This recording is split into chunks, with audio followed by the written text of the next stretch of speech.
Dans cette vidéo, on va voir un nouveau mot de programmation qui est l'instruction for, que l'on appelle aussi la boucle for. Donc on va utiliser l'instruction for pour paramétrer en sortie les broches de l'Arduino que je vais utiliser dans ce montage. Donc ce montage, on commence à le connaître, on l'a vu dans les vidéos précédentes.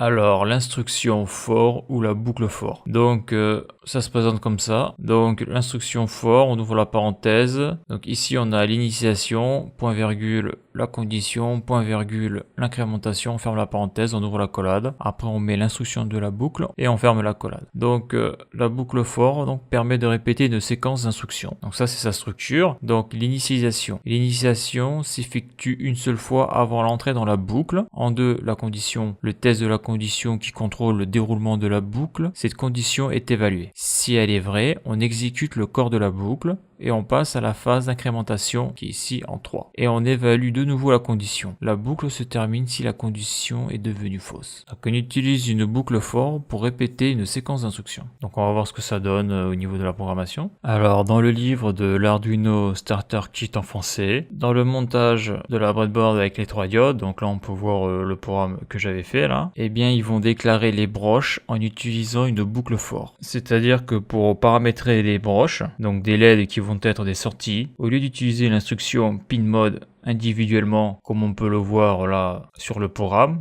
là je marque pin mode H1 output, pin mode H2 output, pin mode H3 output. Et bien dans la boucle for, on peut mettre des instructions qui vont donc paramétrer automatiquement toutes les broches qui seront comprises entre 2 et 4 qui vont être paramétrées en sortie. Donc tout ça, je vais pouvoir le supprimer. Pin mode H1, H2, H3 output, car on va utiliser la boucle for pour faire ça. Et donc toutes les constantes, je vais pouvoir aussi les supprimer. C'est-à-dire H1, H2, H3 égale 2, 3, 4, car ça aussi c'est la boucle for qui va le faire. Donc le seul souci avec la boucle for, c'est que ici là, au lieu de marquer H1, bah, je marquerai 2 pour la broche 2. Ici je marquerai 3 pour la broche 3 qui correspondra à H2 et ici je marquerai 4 pour la broche 4 qui correspondra à la diode donc H3. Donc peut-être qu'il est possible avec une boucle for de marquer H1, H2, H3. Mais bon là pour le moment ça je ne sais pas le faire, donc ça je le supprime. Donc obligatoirement la boucle for va se faire dans le void setup car c'est là où on configure les broches de l'Arduino, soit en entrée soit en sortie. Donc je vais écrire instruction for, j'ouvre la parenthèse, je vais utiliser la variable broche,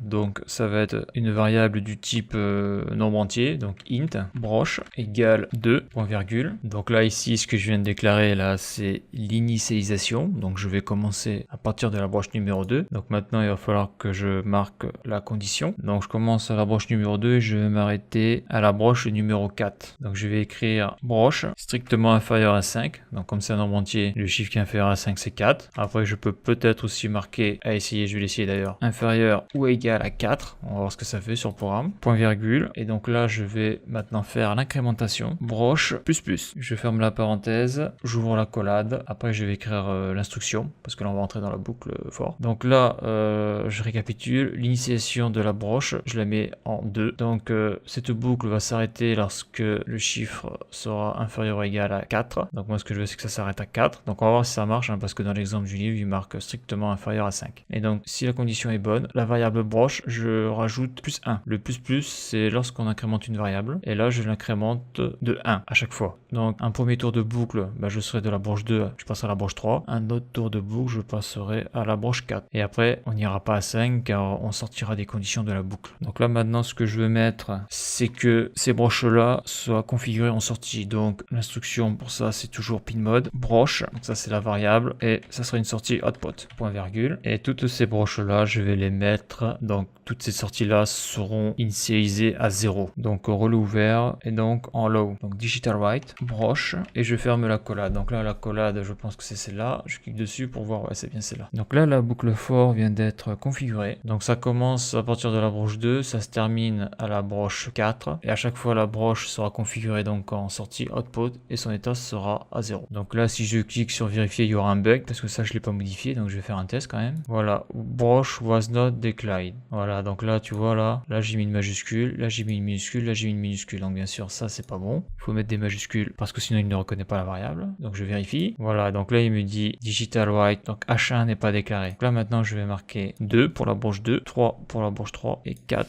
pour la broche 4. Donc je vais faire la même chose pour tous. Donc c'est là on voit que la déclaration que j'avais faite avant, c'était quand même mieux que la boucle for parce que bon voilà quoi, on marque des numéros, mais voilà, on ne sait pas à quoi correspondent ces numéros là, alors que lorsque l'on marque H1, eh bien on sait que voilà, H1 c'est la diode. Donc je vais faire pareil pour ici. Donc je contrôle le programme pour voir s'il n'y a pas une erreur. Il n'y a pas d'erreur, donc maintenant je vais pouvoir tester le programme sur l'Arduino. Alors j'ai uploadé le programme sur l'Arduino.